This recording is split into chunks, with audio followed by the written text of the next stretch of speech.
Alright, well, as you guys know, it's been a rough week for us, so I had set this whole week aside to prepare and wiped my schedule, and it just didn't happen. So I don't have flashcards. I did in the last few months. I've cliff noted stuff, but it's really not flashcards. So I'm sorry, I may have to just be referring to this, but I have known the whole time that I was supposed to share this story somewhere, and I didn't know where, and it's been something I've prayed about the whole time, because it's not something you just gather people. I don't know. So when Amy asked me, I thought, this feels really right, and she asked a couple months ago, and I'm telling you, the last few weeks, I really believe Satan did not want me to share this. There have been so many just things that have been happening that have been heavy, and I haven't been in the mood to share this, and couldn't get my mind in the right place to even work on this. And then Monday the barn burns down, and it's but I told Ryan Sunday, I came up to him and I said, Ryan, I feel like this is spiritual warfare that I just keep getting. And Ryan came out to the barn Monday, and I said, do you remember what I said to you Sunday? And he said, oh yeah, I thought of it right away. And that is a theme of this whole story. It's really terrifying how close spiritual warfare has been to all this. And you kind of forget about it until all of a sudden you go, oh. And the second that I've remembered, which has been probably 8 times throughout this story, at least, but 8 really big times, the second you remember and you start praying, you really do feel a difference. And I can say that even this week, this isn't perfect and this isn't the way I would have planned to come here and tell this, but when the barn started on fire, I thought of this, and I thought, I am going to come share this, because I really feel like it's what I'm supposed to do. So hopefully somebody takes something out of it, but I haven't even had time to get nervous, so I guess that's a good thing. One thing, I'm terrible at simplifying, and this is a very long story, and I feel like the details matter, so I hope you're not all bored when I end the night. Well, before I start into the Neil and Ann story, I really do feel like if you had asked me years ago to share my testimony, I have to share how Neil and I met. Because when you've had God do something in your life that you're that was a God thing, how Neil and I met, I really feel is a God thing. So I'm going to start there, and I'm going to sprint through this, but I always prayed for a black-haired, blue-eyed farmer to marry, and I found my black-haired, blue-eyed farmer. And I was a good teenager, had good Christian friends in high school, graduated in 2009. I had a year off before I went to nursing school at North Central State. And that year I had a really tough year, and I really got bitter and frustrated at God, and just things hadn't gone the way I wanted them to, and that age is really a tough age, and I had a hard year, and I started really just being fine, I'm going to do things my way, and I don't know, that's a whole other story, but God really worked in my life that year and put me in the right place. We prayed really hard, me and my parents and my family, where I was supposed to go to college, and the door just opened up for me to go to North Central State, along with Jaslyn Hartzler at the who's Hash, and Bethany Intermiller, who's Gosser, and Michaela Gessel, who's McCanna. She went to Smithville. The other 2 went to the Smithville Apostolic Church. So we all carpooled to North Central State, and the door just opened for me to do that. And we were in nursing school, and so that fall, in 2010, Neil had been renting my Aunt Pat's hog barn, and my Aunt Pat and my cousins just teased me relentlessly about this guy, and Pat would always tell me, oh, you gotta come down and see him, and so I rode my horse down there strategically sometimes and checked out this Neil, and then I was just very aware of his presence down the road. And so then he bought the property right across from my parents. So you look out their kitchen window, and he bought that whole property and was putting a hog barn there, which we were all a massive hog barn right in front of our window. And I definitely had binoculars that were stationed there. Definitely. That was no lie. People tease me. They were always there. But, so, in August of 11, fall of 10. So I graduated in 9. I started nursing school, I believe, in 10. That fall, I was working at my uncle's pork trailer, which I always did. And Neil's parents were pork producers, so at the Wayne County Fair, they would kind of help out. So I knew his parents. But then Crown Hill Mennonite volunteered at the cash registers that year. So Neil was filling pop the whole time while I had my back to him and I was making sandwiches. So my cousins teased me ferociously. And, and I was just aware of him. So that was kind of like the seed. And then he built the barn the following year, where I spied just religiously on him. So, in the fall of 11, I was halfway through nursing school, and I used to have bonfires at my parents' house every Wednesday night, and Neil had kind of gotten to know my parents, and apparently my dad went over and told him to ask me out, and his dad was praying. Yeah. Poor Ann. His dad was actually praying for us to get together, and we didn't know it at the time. And so, anyways, my mom told him, "You should come to Ann's bonfire this week." And I was like, "Mom," because he's 7 years older than me. I was like, I would have been 20, and he's 27. I'm like, "That's gonna be so embarrassing," And he showed up in work boots, swim trunks, cut off shirt, straight from the barn. So Neil. But I was like, that dude is cool. So my dad actually called me in and said, "You better talk to him." So I talked to him and I just hinted about the Combine Derby at the Lorain County Fair profusely. Anyways, I ended up texting him and inviting me, and he said, "I'll have to see how much work there is at the barn that day." And I was, for a girl, you're like, "Oh, that is a no." But he meant yes. He just had to see how much work he had that day. So we went to the Combine Derby and very quickly ended up dating. He invited me to come weld at his farm. That was our second date. He taught me to weld, and a real farming relationship right off the bat. So I was supposed to graduate in May of 2012 from nursing school. And, nursing school's tough. And me and these girls, we just pushed through. And by the end of our carpooling, we loved each other, but we were sick of each other, and we were just tense, and we had a really hard class last, and we went through it, and I failed my final in that class. And so it was just one test, but it failed me from that class, and because I had transferred all my credits from another college, it tanked my GPA, and I would have had to go for 3 years just to retake that class. So the door just shut on nursing school, and I didn't miss one day of school because it was the last final. I'm in the graduation picture. I take great pride in that. But it was just so like, what's the point of this? We prayed so hard, and God opened the door. We all felt, it was just meant to be. But I was determined, like, I was sick of nursing, honestly, at that point.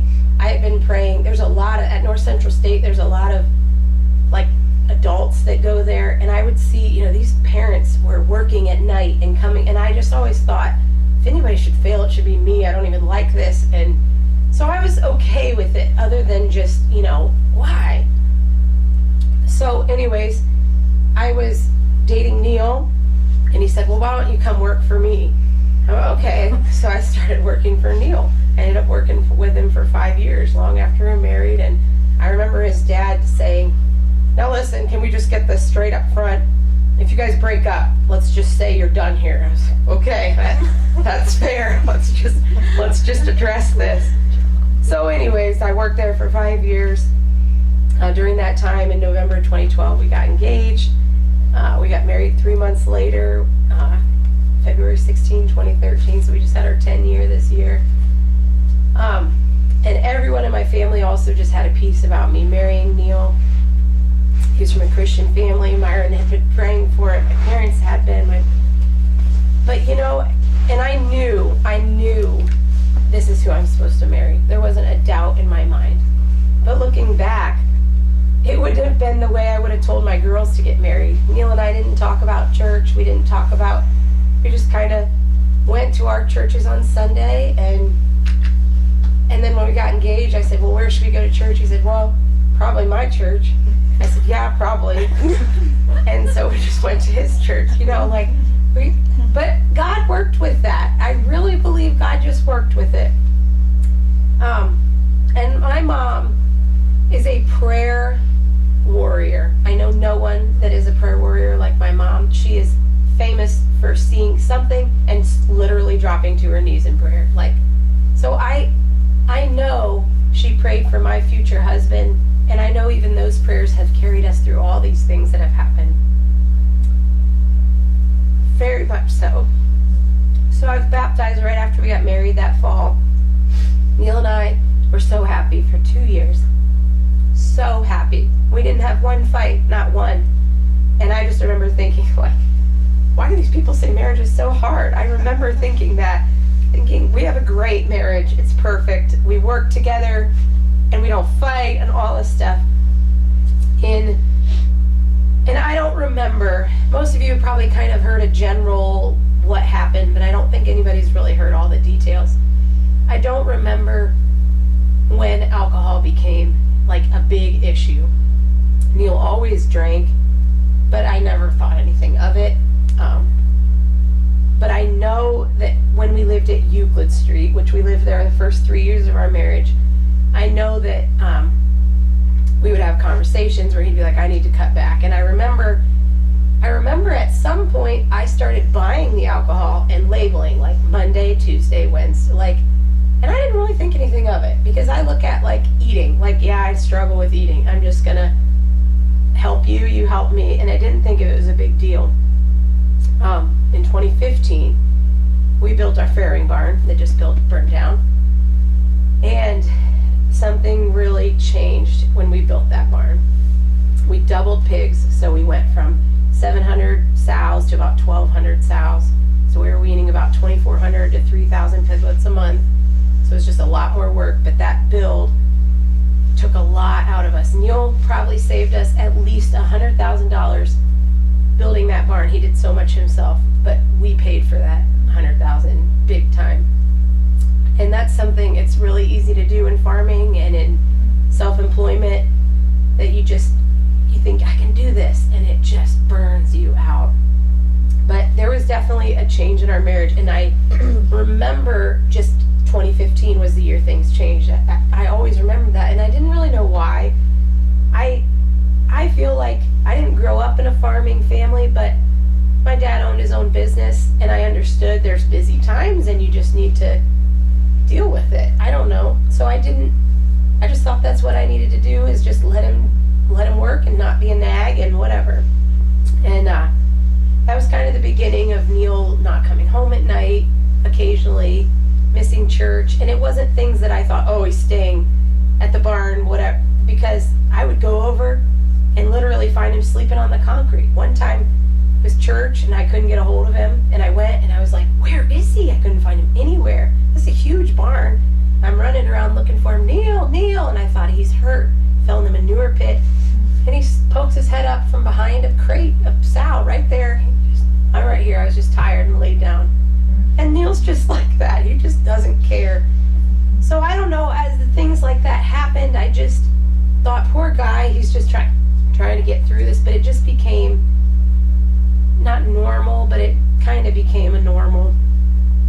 And I was still working in the barn, and we just kind of started, he did his thing and I did mine, and it was bigger now, so that kind of had to be too. We built our house literally 2 weeks after the barn was done. We started digging our house, so it was just back to back. The second we moved into our house, we got pregnant with Ava, so it was just thing after thing, and we were all preoccupied. And I think I don't know, you just don't think anything's wrong. I don't know. Definitely by the time I had Ava, again, I don't know when it became something that I was even aware of as a problem, but definitely by the time I had Ava, I knew I couldn't trust him, and I couldn't trust him with Ava. And I actually really for a long time thought he's got a mental problem, because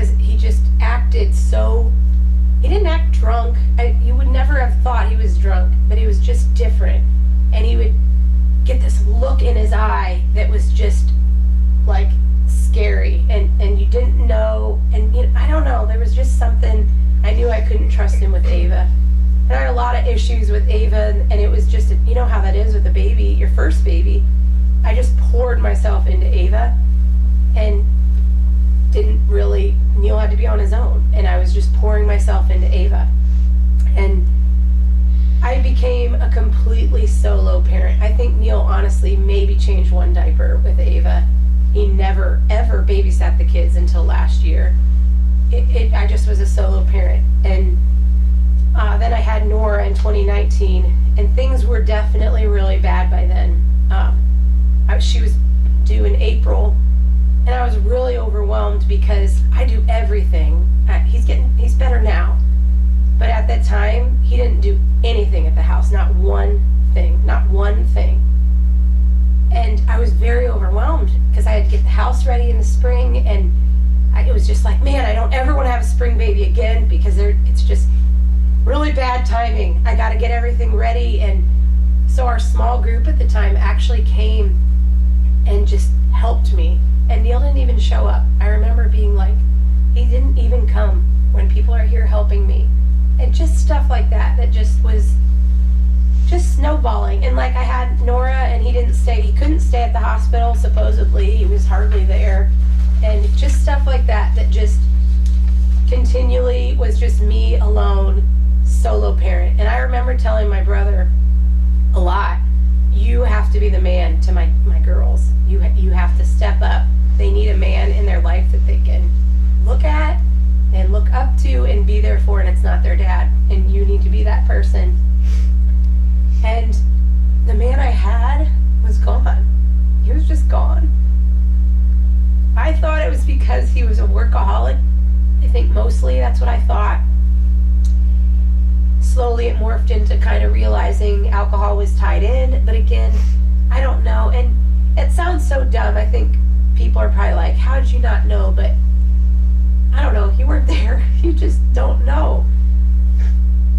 I was alone, and I'm stubborn, and I am capable, and I just was like, I'm going to do this, and I don't need you. I very much thought, I don't need you. You can go, or you can stay. I can do this all on my own, no problem. And I did. There was a time, the time that I really realized I do so I breed dogs. We have a large kennel, my brother and I, and at the time I did I forgot to say, when Ava was born, I quit working in the barn. So I did the dogs, I did all the accounting for the farm and for the kennel, and then I did all the farm records. So like, anytime you enter a new pig into the barn and tag them, that goes in the computer for each pig. Every piglet that's born, you have to put how many piglets were born, how many were born dead, how many were laid on. Anytime a piglet dies, that's written down, any shot that's given, all that stuff. It was a lot to put all this stuff in. So I did all that, along with having babies, and it was just a lot. I was busy. So Neil was always supposed to bring his receipts to me, and it got so annoying when you wouldn't have receipts. I'm sure Grace can back me up. And so I was just on him, like, why am I missing so many receipts? And they were all gas station receipts. But they were all for the same amount as his car gets gas. And I thought, man, he's just doing a lot of driving. So finally, after like a serious talk about these receipts, he brings me all the receipts. And I remember going through them, and every one of them was cases of beer. And they weren't just once a day, they were multiple times a day. And I remember, I will never forget, I was sitting at my desk, that moment that it just punched me in the stomach, that I was like, this isn't normal. Like, he is drinking 2 cases of beer a day out at the farm. And these were every day, every single day in a row, twice a day. And that just was the moment I was like, no, this is for real. Like, there's a problem here, and I don't know what to do about it. And I think even previous to that, like at that point, he only had 1 credit card, and I would get texts, and like we were already monitoring things. So that's why I say I don't remember when I became really aware of it, but that was the time we had to sit down, and I was like, I'm taking away all your privileges. There will be no cash in this house. You get 1 credit card. And like I said, I'm stubborn. I was like, I will make it impossible for you to buy beer. And I was annoying. And me and the girls would go out and search for Daddy's Pop every day, and we'd dump it all out every day. And I'd find in the woods, he'd hide it all over the place, and I'd find it, and it just was routine. That's just what we did. Let's see.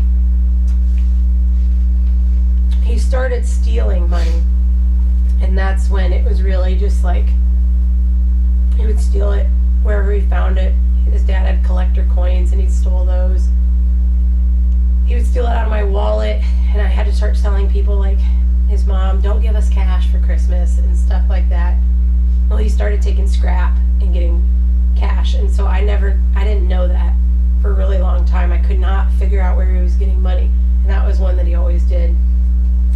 And I can't tell you how many times I'd walk down to the farm, and there was 2 shower stalls right there, concrete shower stalls, and he always laid in the left one, and I'd always find him laying in the left one with a pack of beer and a pile of money, and I'd take it all, every single bit of it, I'd dump it all out, take all the money.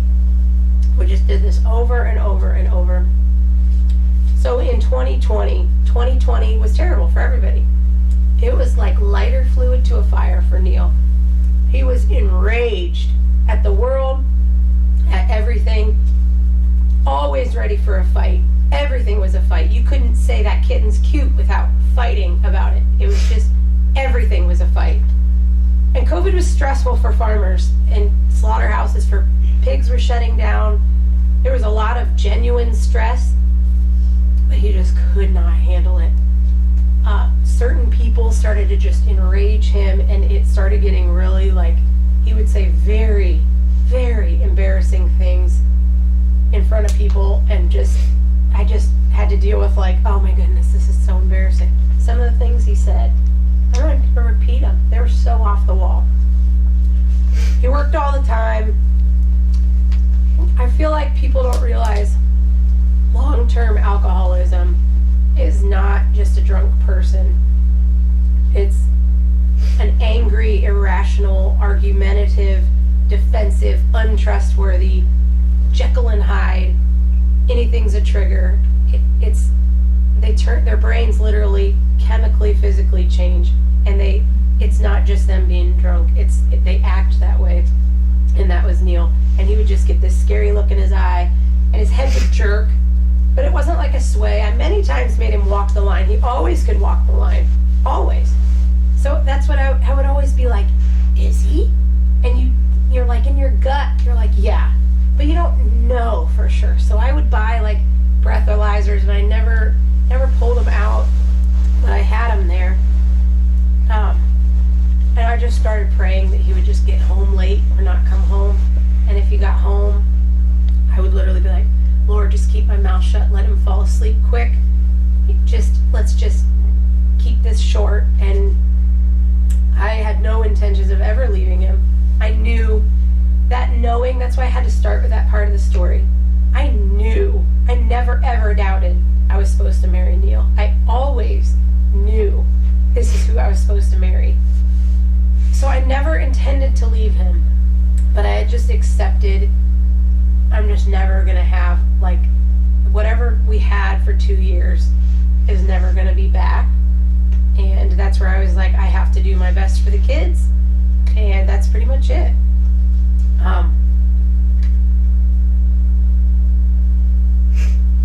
One night in 2020, fall of 2020, things were really bad at that time.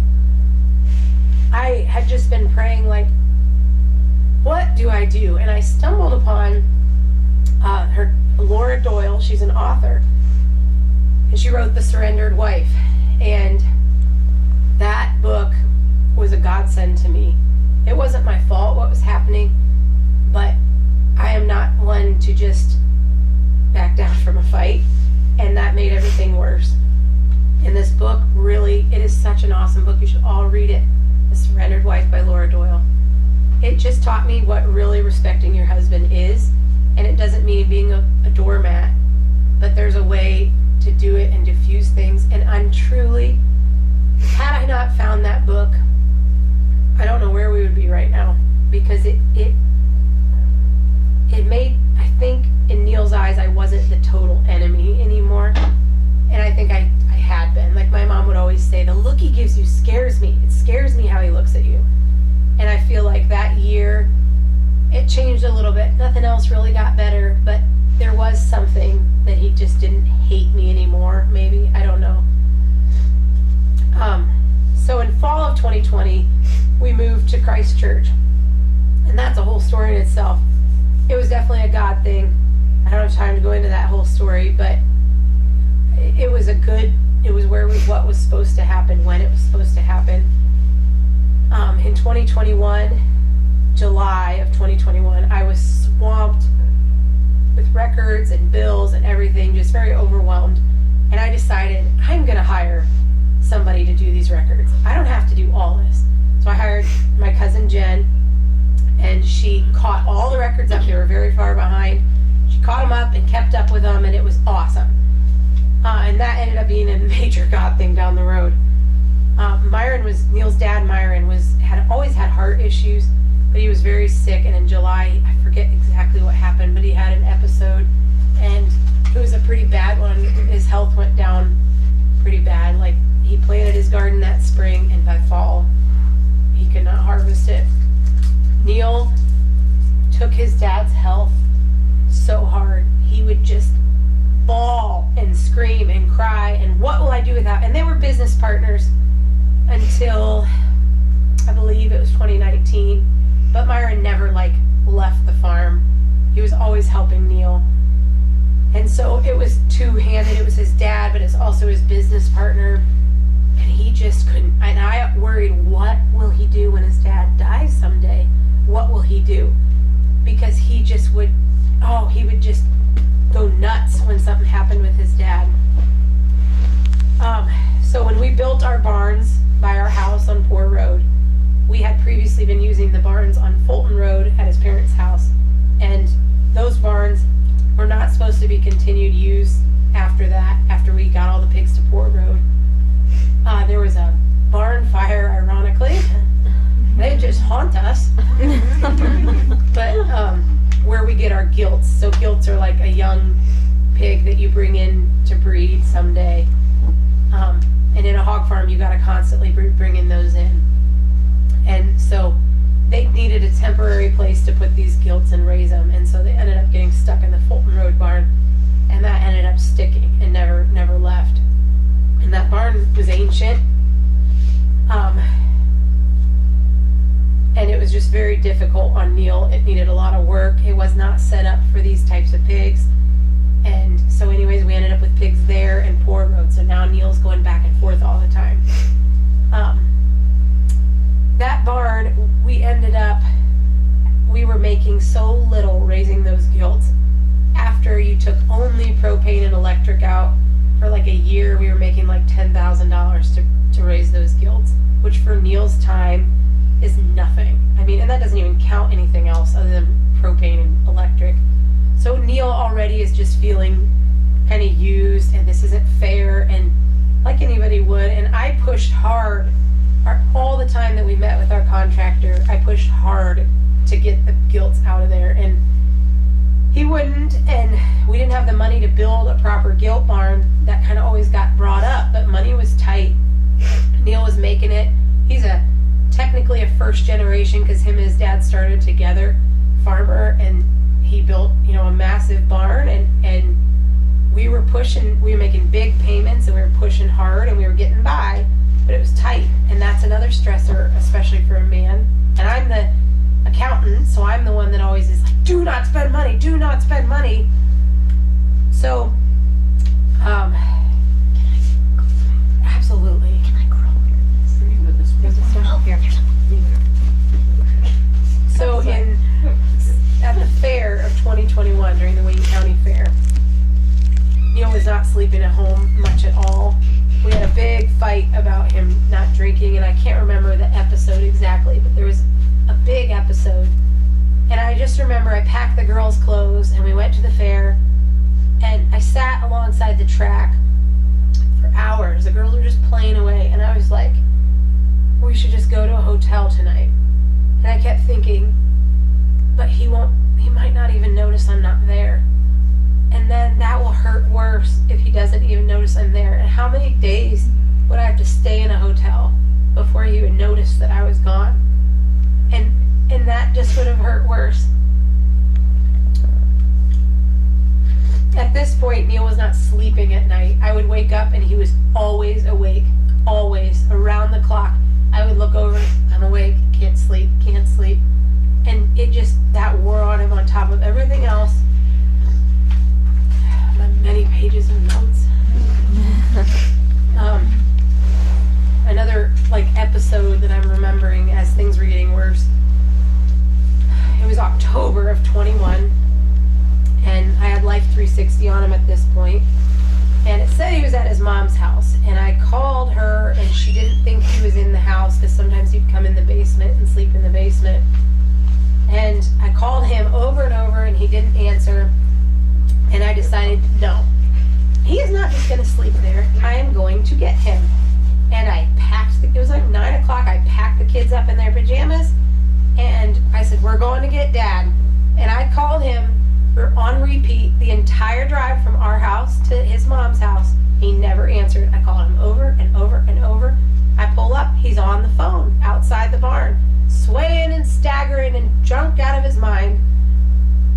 And I said, okay, enough. We cannot keep doing this. This is enough. What do we have to do?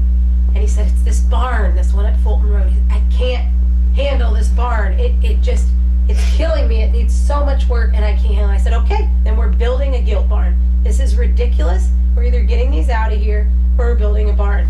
He was like, yes, that would make me feel so much better. I just can't do this. And I didn't know how we were going to do that. But I was like, we're just going to have to do it. We don't have a choice. And I remember I said to him, we can sell the farm, Neil. We can sell the farm right now. And he was like, no, we can't sell the farm. So at this point, I'm just feeling alone, broken, helpless, hopeless, angry. Wife of an alcoholic that I've talked to said, it's like being married to an alcoholic is like having the old fashioned flu. 1 minute of puking, then diarrhea, then peeing. You're so weak you can't stand. You're so miserable you can't lay. And I feel like that's where you get that it's just misery. At one night, I remember putting the kids to bed and just being like, Lord, you just have to help me. I don't know what to do anymore. And I remember praying, Lord, I want more kids, but if this is how it's going to be and we shouldn't bring more kids into this world, then don't let me have any more kids. And it'll be such a sweet gift from God if someday we have another child and it's like a promise, because I meant it and I'm okay no matter what. But I was very much serious. And I remember going outside one night too, and it was fall because I remember it was kind of cold, and going down on my knees and looking up at the moon and just bawling and just being like, Lord, where are you? Why won't you help me? What do I have to do? I give Neil to you because I can't. I've tried to push, and I have pushed and made this impossible, and he still finds a way. What am I supposed to do? And I really gave Neil to God at that point. I really did. So early November, this is the last little story before I get into the big story. I hope this isn't really long and detailed. All right. So I was putting together these very complicated cupboards with a jillion pieces in our garage. I was cleaning our garage, and I saw Neil pull into the farm lane. And soon after, my sister-in-law Brenda called me, and she said she was walking on a road and a sheriff stopped her and said that somebody had called and reported that a silver car was swerving all over the road and had pulled into the farm lane. And so we all knew it was Neil. And so I had those breathalyzers, and I thought, this is my moment. I'm going to have him blow this and show him you would have gotten a DUI in your farm vehicle. And so I called him. I told him, walk back up here. I made him blow. It was way over. Told him, you would have gotten a DUI. You're in the farm vehicle. Think about us, you know? So so I told him at that time he needed to either call, so our old Sunday school teacher, another God thing, is a recovered alcoholic. I said, you need to either call him or you need to go to an AA meeting. And on November 4th, he went to an AA meeting. And I was just praying the whole time. And he came home and was like, meh, I don't know. I think those are pointless. And you're just like, oh, just stab. But he said he wasn't drinking for about a week after that. The weekend after that, me and my mom and sister went to Chicago. And I was very worried about Neil that whole time because I knew he was not sleeping and he was just really in a bad place and he was looking so old and so bad and stressed, and I was just really worried about him.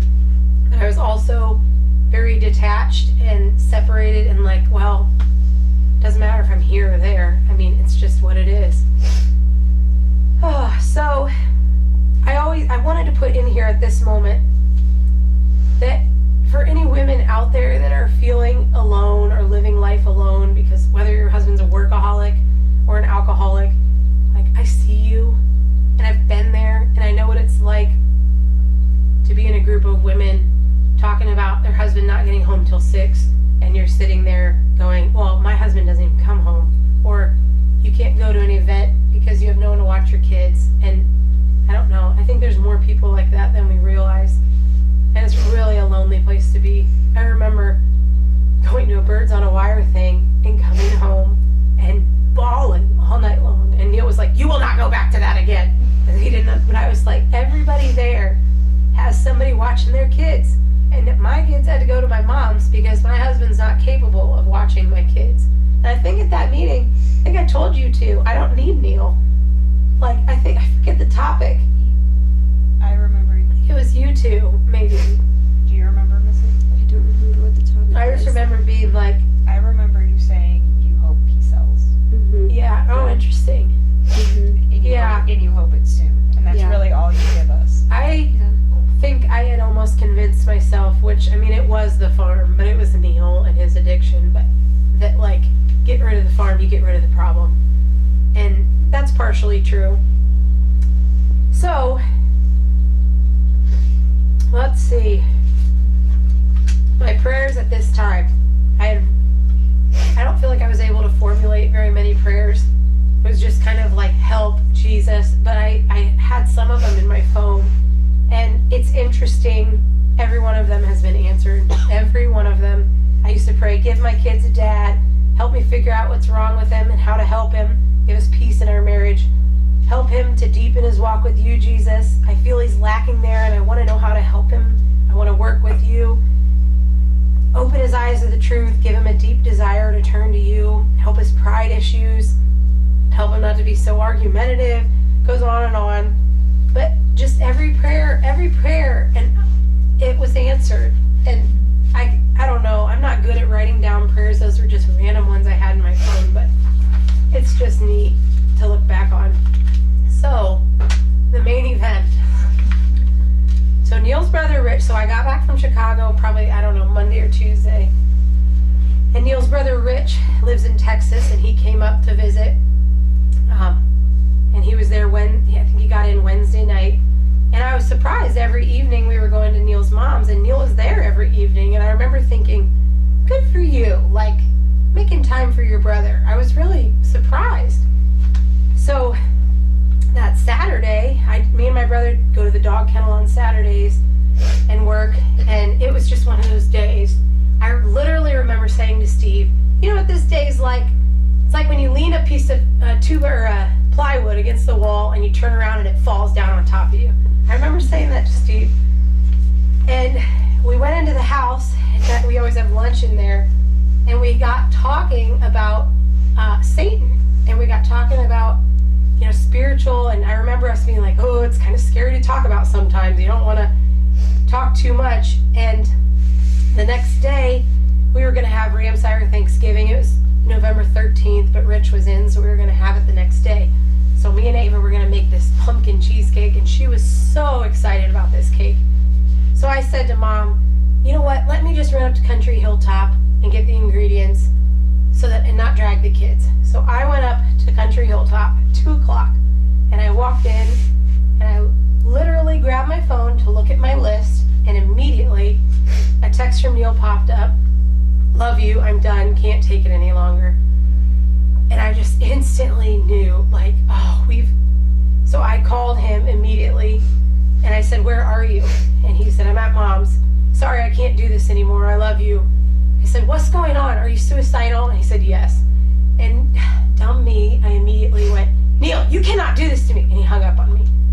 And I was just like, oh my goodness. So I called his mom and screaming at his mom. His parents are not able, they have to go down a huge hill to get down to the barn. They are not able to get down there. They just aren't. If Neil's brother Rich had not been there, I don't know what would have happened. But she said, Rich is getting his boots on, he's out the door. So I called my mom, and I was just hysterical. And I literally flew there. And Mom immediately said, we're all on our knees praying. And they were on their knees praying. So when I got there, I pulled up down by the barn, and there was like a standoff down by the in-ground manure pit. And Neil had a gun. And his brother Rich and his dad were down there. And when I pulled up, Neil's dad kind of went like this to me, like, stand back. So I kind of stood back a little bit, and they were saying, Neil, give me the gun, and it's got, this, we'll talk about it. And Neil wasn't, and he was so drunk, just out of his mind, staggering. And the in-ground manure pit's right behind him. And I've always been terrified of manure pits, always. And so he wasn't listening. And so I actually just walked up to him and gave him a hug. I put my arms under his arms and hugged him, and I knocked the gun out of his hand, and it went flying. And I went, Rich! And Rich grabbed it and took it to the car that Myron had drove down, and then Myron drove it off. And that's the last time Neil ever saw his dad. But so at that point, we stood down there a long time just trying to talk to him, and we were trying to get him away from the pit. And he was just out of his mind, and he just kept saying, what did he keep saying? He kept saying, pigs sick to the bone. Doug's coming. So Doug's our contractor that owned the pigs and kind of worked with us. And Rich kept saying, Doug doesn't have to come. This is our property. Calm down. We will tell him he's not coming. What's going on? And he just wasn't making any sense. So Rich said, let's go get coffee. So we went into Carpenter's Cup. Poor things. We were in there till 5. They closed at 4. And we didn't really get anywhere. We just kept saying, God loves you. And Neil was very teary and remorseful at that point. But he just wasn't making any sense. So we went back to his mom's house. And Doug was there. And Neil saw his car and just flipped out. I was like, Doug's here. And so we said, no, we'll go home. So we went to my house. And that drive, we were getting ready for the Christmas program at church. And you had been saying, listen to the Slugs and Bugs Christmas album. And the song that I will literally never forget was the Do Not Be Afraid, Do Not Be Afraid. It was just played over and over. And it was just like, and I looked back in the rearview mirror, and Neil's brother Rich just had tears coming down his face. And it was just like this moment of what do we do now? What do we do now? So we got back to the house, and Rich tells me, get all the guns out of the house. So he was talking to Neil, and I went and got all the guns and went out the basement and took them to my brother Steve's, which my family was there, and I, hugged him and talked to him, and I said, okay, let's take the kids. Maybe that'll help to see the kids. So I got back to the house, and Rich had texted me and said, don't bring the kids. Doug wants to have a phone call. He says Neil needs to go to the emergency room. And so I was like, oh, they're just here to say goodnight, and said goodnight and took him back. And I remember when I got back, Rich must have gone to the bathroom or something, and Neil was looking up at the wall at a picture of the girls, and I said, they need you, they need their dad. And he said, yeah, I know, I was thinking about them. And so Neil's brother Jeff came as well. And so Doug called, and this is such a God thing. Doug's brother Dean is a therapist at a prison. I believe it's a prison. They were together when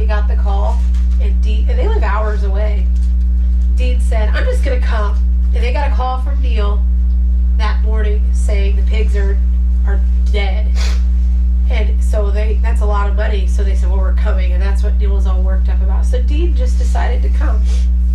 And so he's the one that was like, Neil needs, he needs to go to a hospital. So, sorry, I gotta blow my nose.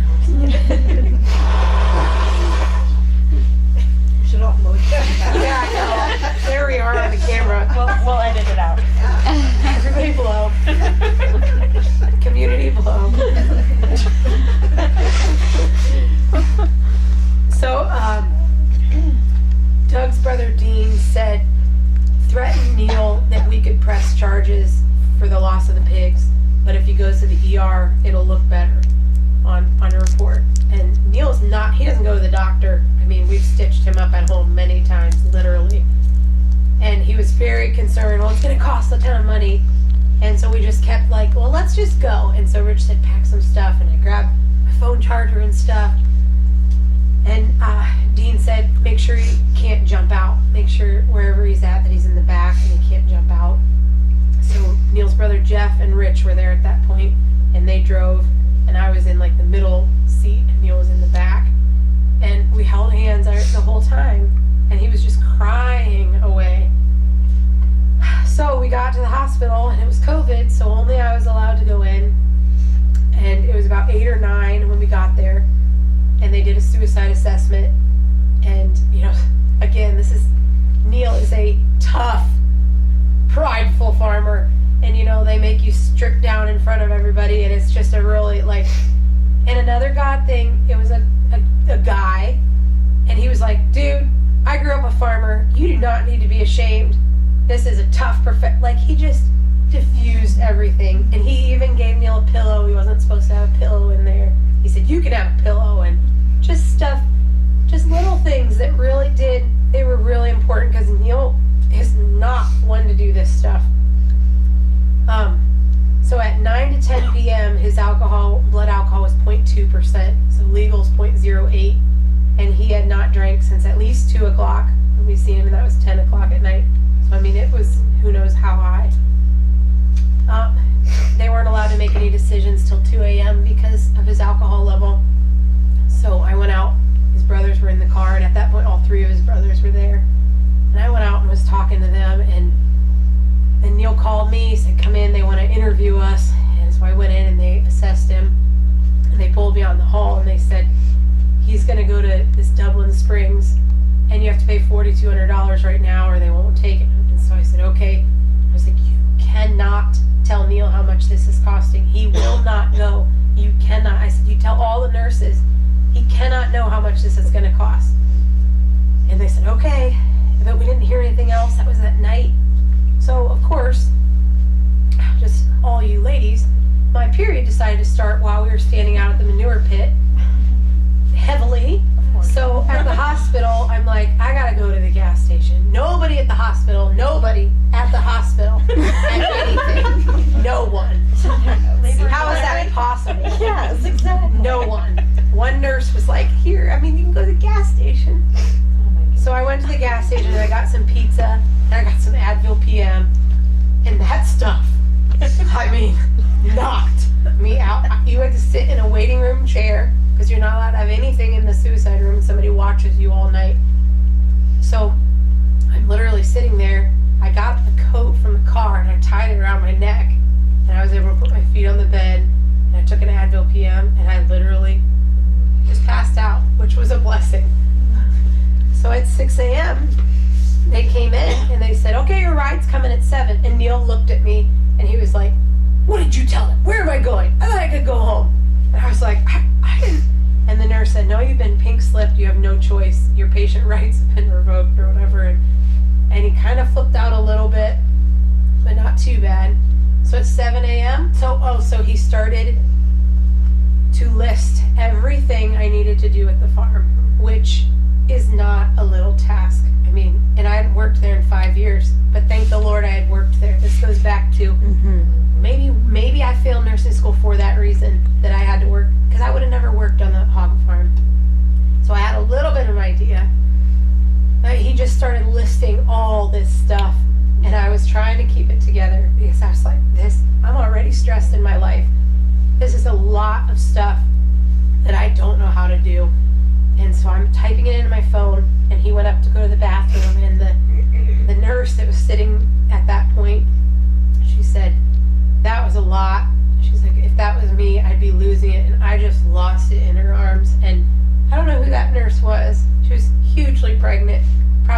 oh, I can go sit in this room, but it just really needed that at that moment because it was just a lot, and I was trying to hold it together for Neil, and then they came, wheeled him out on a stretcher, put him in the ambulance, shut the doors, and bye. I was gone. I was left standing there, and I was just like, I don't even know what to do. And I went out to the car, and I just cried and smacked the steering wheel and just overwhelmed. And I started thinking, okay, you should go back in there and ask some questions because I don't even know where he went. Like they said, this Dublin Springs. And of course, 7 a.m., it was shift change, and nobody knew. So they were like, well, typically it's like 3 or 4 days for suicides. You can probably count on that. I'm like, okay. So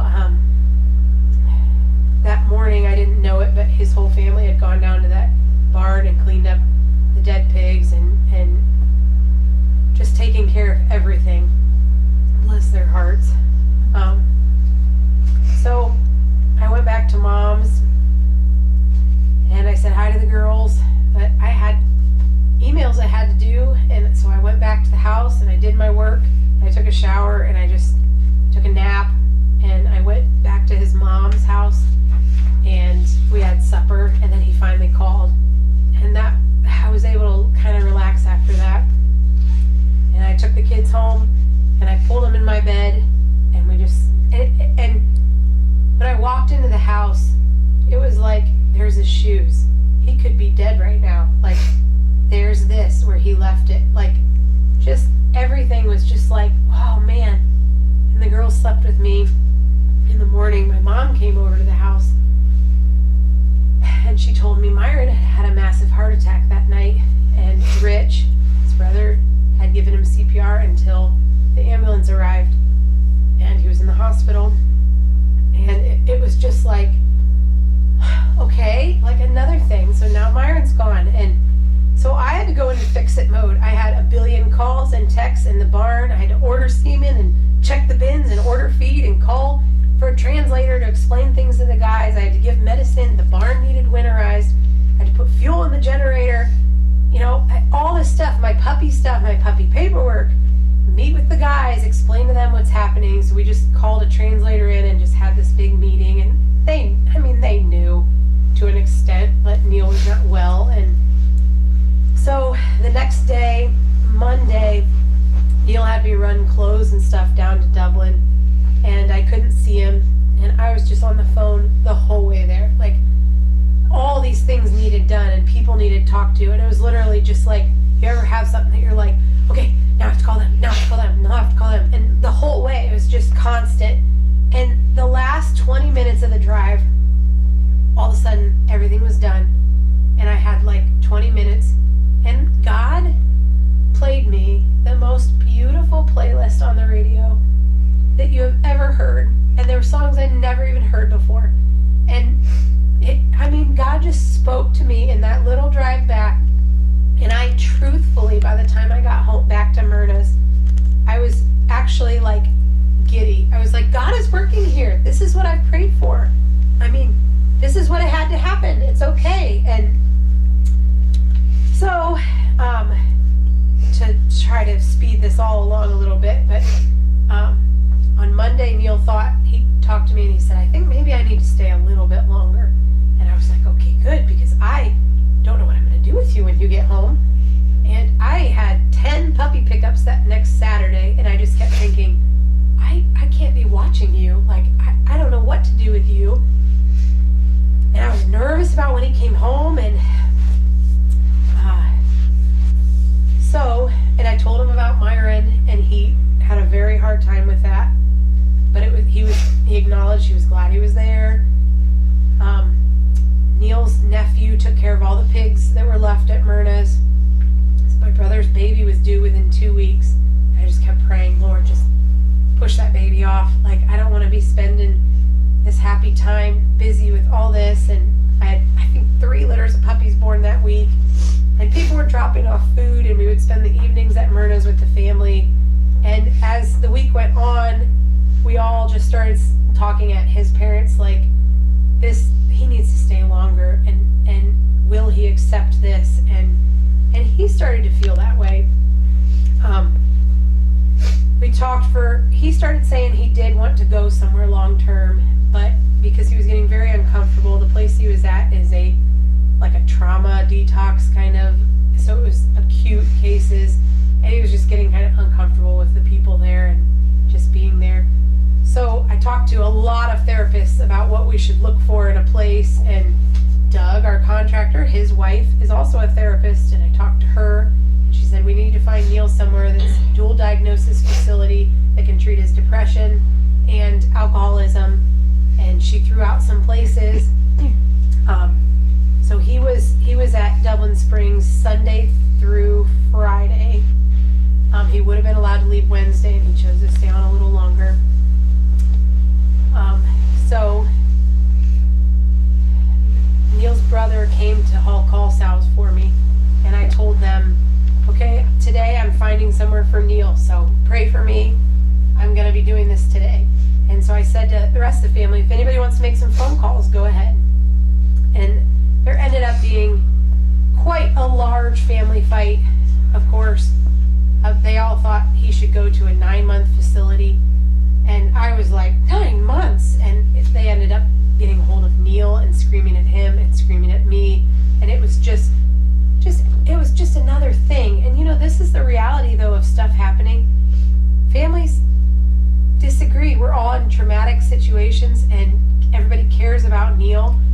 And I knew that was where it was all coming from. But Neil was shook up, and he even said, I'll go to the 9 months if that's what you want me to do. And I said, no. And I called all these therapists, and all of them agreed, like 9-month places are for repeat heroin addicts and people that have been through rehab a couple times. And so we had a 3-way call with Neil's therapist, Josh, at Dublin Springs.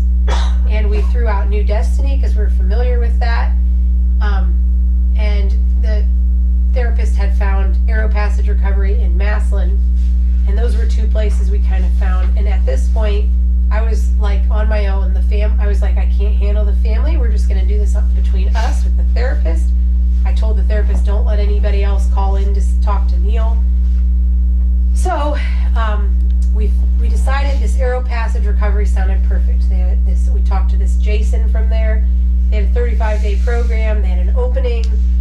Neil sounded excited. It all sounded good. So I was supposed to call in the next morning to line up payment. So let's see, I want to make sure I get this part right. You're just not going to believe it. So I was supposed to pick Neil up at 12:30 that day at Dublin Springs, so like Columbus. And we called this Josh, and he said that the facility in Maslin isn't quite, it's being reconstructed, so you'll have to go to the Euclid one, which we were like, man, that's kind of a bummer, but okay. So I was supposed to drive from Columbus to Euclid, and Neil wanted to see the kids, of course, and so Mom was going to meet us somewhere. We were going to have lunch and go, so they didn't have to drive the whole way. So I was supposed to call that morning, and I'm sorry, I just cannot find this. Oh, that night, I want to share, I was so angry at his family. Fiery mad, seeing red, that they called and screamed at Neil at this time. I was livid. And that anger really pushed me through all this stuff that I had to do. So the next day I had to call, I had to line up payment, and I talked to this Jason, and he said, we're self-pay. We had to pay $15,000 up front, and he asked me, does Neil really have to have cell phone access? Because we like to, not give him access. I said, well, yeah, I really need to be able to talk to him because I'm trying to run this farm. I really have to talk to him. He said, okay, let me call my supervisor and I'll call you back.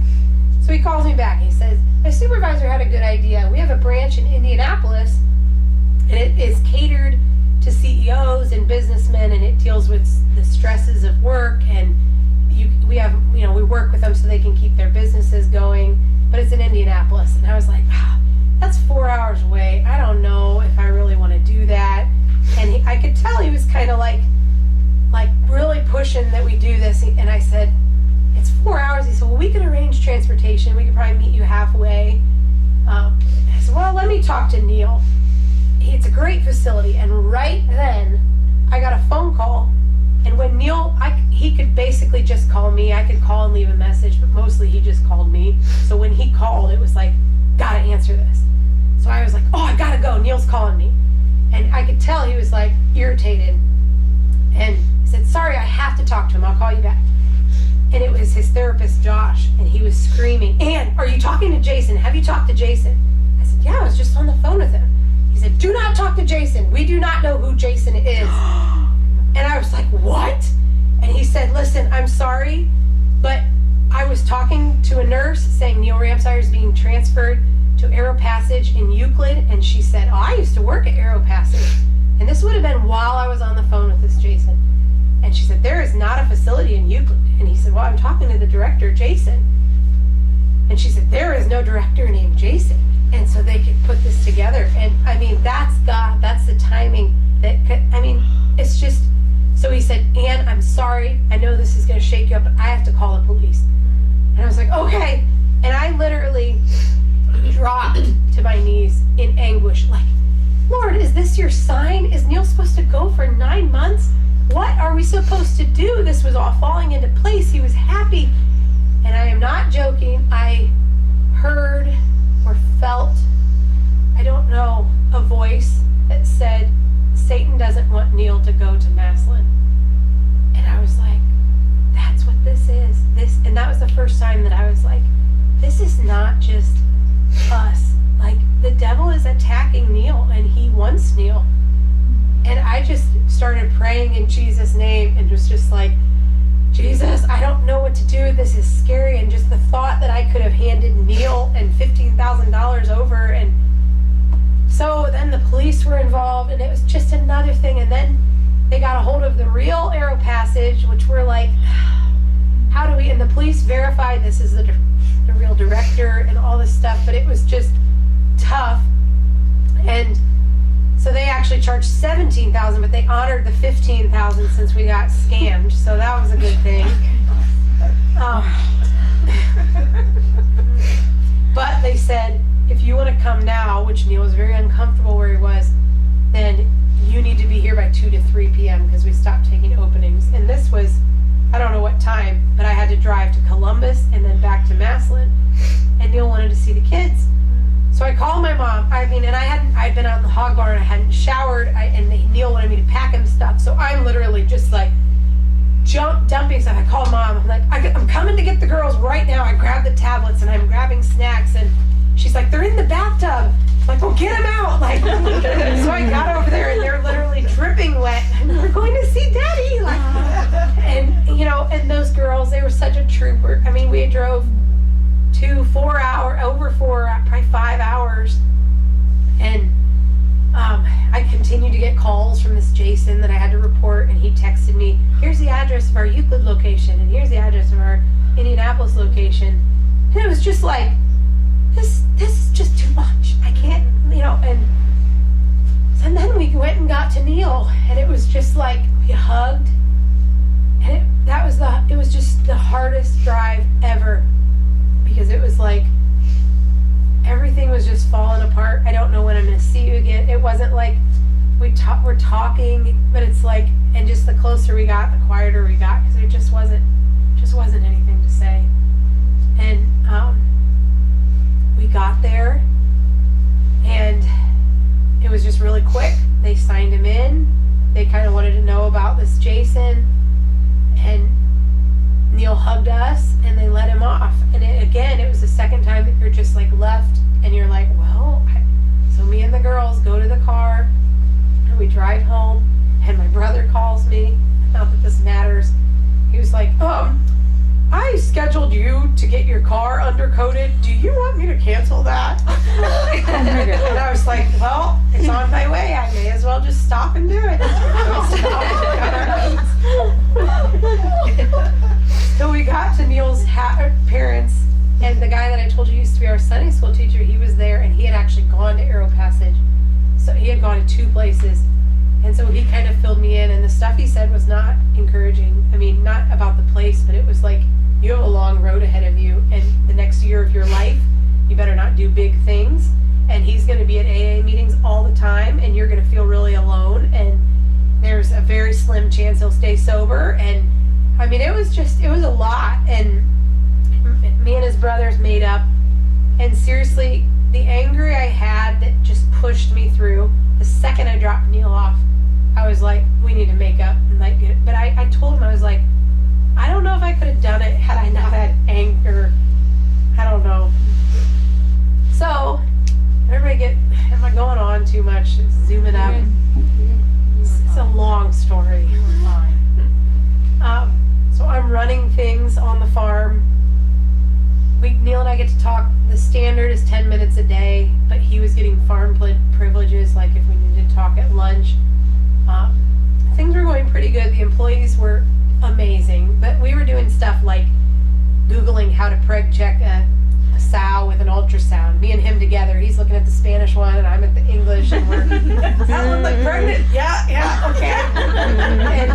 And you know, understandably, the guy that owns the pigs is sending me to be checked on a lot, and the vet's coming out a lot, and it was just a ton. I mean, to run this sow farm. And so this is all just the first week, and that Sunday at church, some of Neil's family came with me, and we sang the goodness of God.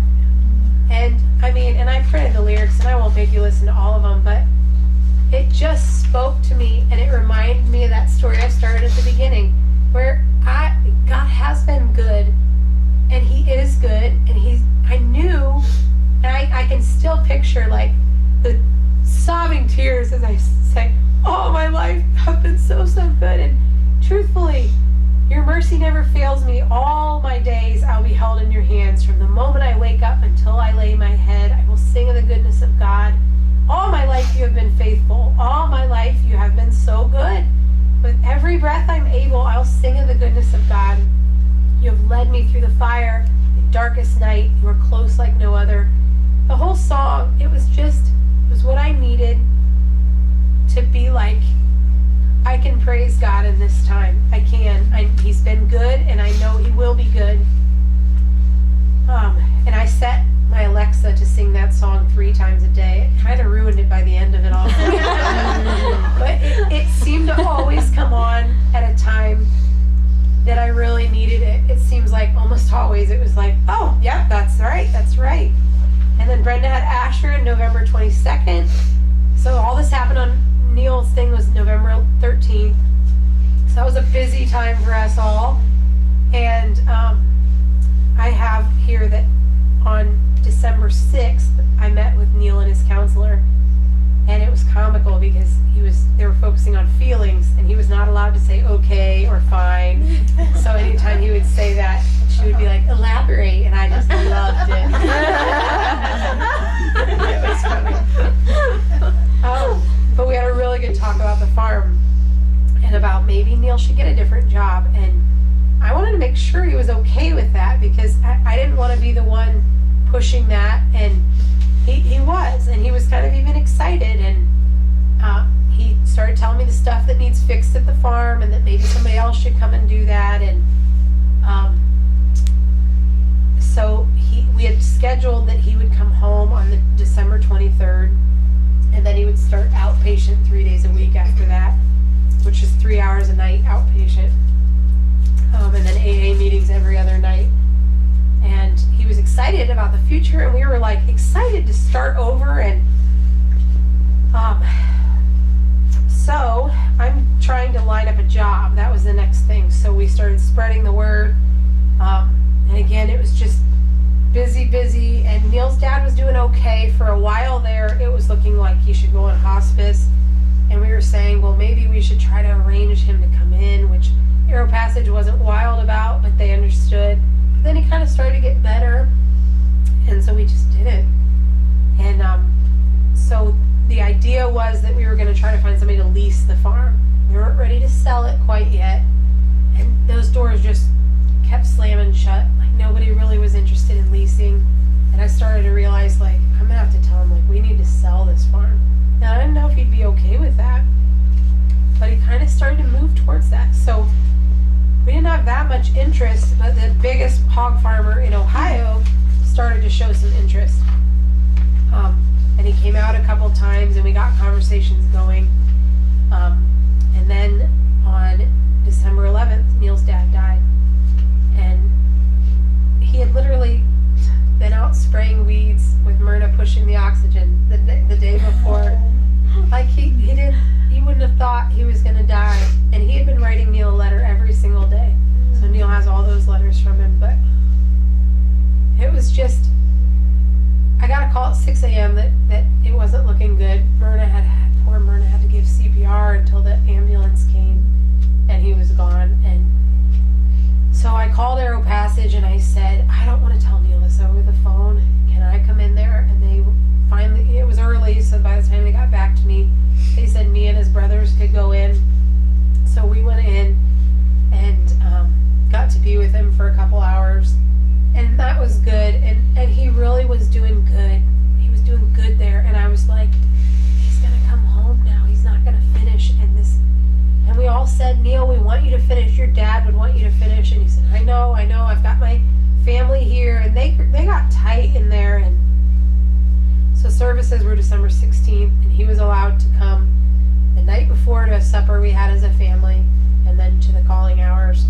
And it was a tough time. Myron was cremated, so he didn't get to see him. And I just feel like it just did not feel real to him. It didn't feel real to any of us. And then with Neil thrown in the mix, it was just kind of weird. The funeral with me, it was just weird. It was so hard then to take him back and just drop him off. Like, it just felt so wrong. But he did really good. I had another counseling with him and the counselor, and I said, can I bring the girls in? I had a friend that lives in Massillon. I said, can I bring him in to see Neil and then run him to her house and then come back? And she said, yeah. So he walked us out to the car after they visited him, and he gave me a hug. And I forgot to say this, but yeah, can't believe I forgot to say this. He had randomly started smoking in these times when he was doing really bad. And I remember when I found cigarettes being like, why would you start smoking? Like, why would an adult person do this? He's like, I don't know. Like, so when it's so dumb. But when he gave me a hug there, I was like, he's smoking. I can smell it on him. And I asked him, and he said no. And I'd been lied to many times by Neil, and I was just like, he lied to me. Like, it's not over. It just was this like, this isn't over.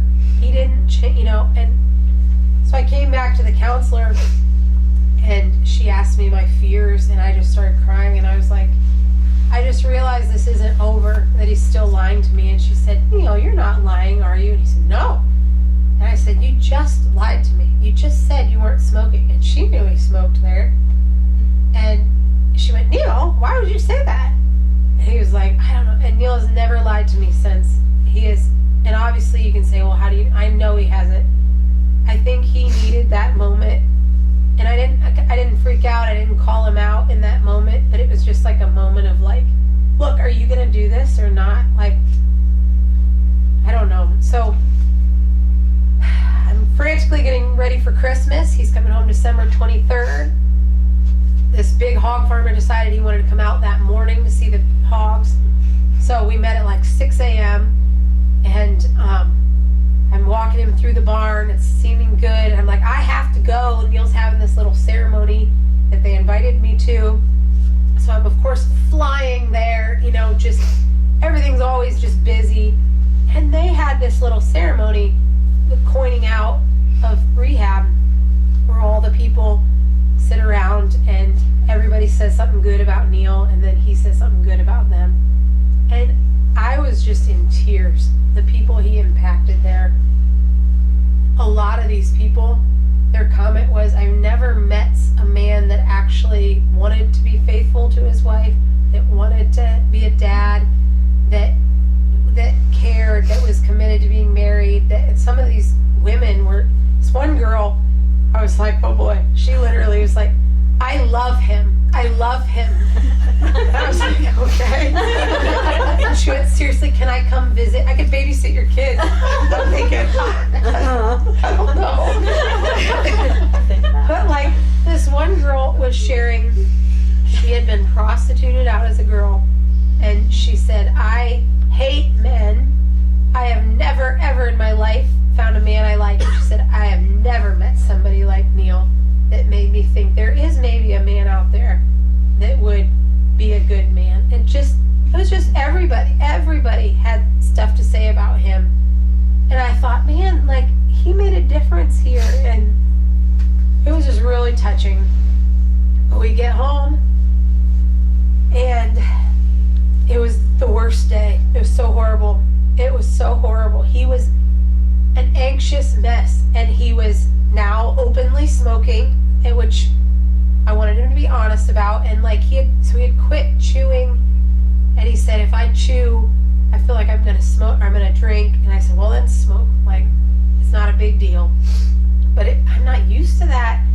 And it was like every 2 seconds he was going outside, and I was just like, I just remember being like, oh my, like, this is not.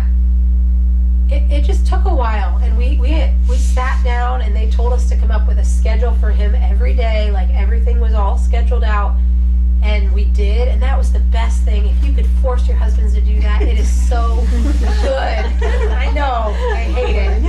It was so good because we really just, like we said, what's important? What is things we want to incorporate in our life? And then we scheduled them in, and it was like Neil said, he said every day. In rehab, they asked, what are your highs and lows? And he said, I want to ask each other that every night, which that is so good. It is such a good thing to ask. And he said, I want to read the Bible together, and I want to pray together, and I want to have time with, like, we had all these goals, and it was just like, we were on fire. Like, but we had things too, like, we're going to go out to the barn, walk around, and come back. That's it. And then we're going to do this, like, just little things. We're going to find you a job. We're going to, and, so, sorry, I'm just breezing along here. He was gone a total of 40 days. And so he started outpatient 3 nights a week for 3 hours, and then he would go to AA meetings on the other nights. And I know it's easy. I feel like it's easy for objective people to hear this story. And it's like they don't judge Neil. I feel like not that hard. Not that they don't judge him, but they're like, wow, what a story. They see God. But the people that are really close have a harder time. I feel like it's a lot easier to judge your family and it's harder for people that are close. And I've thought through telling this story for so long, and something that I really wanted to share the whole time was that I know someday when Neil gets to heaven and God asks him, why did you do all this stuff? Why did you drink and lie and steal and do all this stuff? I know that Jesus is going to stand, scooch in front of Neil, and say he's been forgiven. He has asked for forgiveness, and he has been forgiven. And that's sometimes hard for people that are close to remember. I feel like, I don't know. I wanted to read the story of the woman, the prostitute. I know you guys all know the story, but just bear with me. But Jesus went to the Mount of Olives. Early in the morning, he came again to the temple. All the people came to him, and he sat down and taught them. The scribes and the Pharisees brought a woman who had been caught in adultery and placed her in their midst. They said to him, Teacher, this woman has caught in the act of adultery. Now in the law, Moses commanded us to stone such women. So what did you say? What do you say?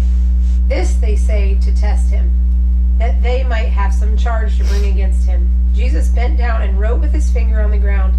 And as they continued to ask him, he stood up and said to them, Let him who is without sin among you be the first to throw a stone at her. And once more he bent down and wrote on the ground. But when they heard it, they went away one by one, beginning with the older ones. And Jesus was left alone with the woman standing before him. Jesus stood up and said to her, Woman, where are they? Has no one condemned you? She said, No one, Lord. And Jesus said, Neither do I condemn you. Go on and sin no more. And I just think that's Neil in a nutshell. And I don't know. He's been sober over 18 months now. He's a phenomenal dad. He has just, the girls have just thrived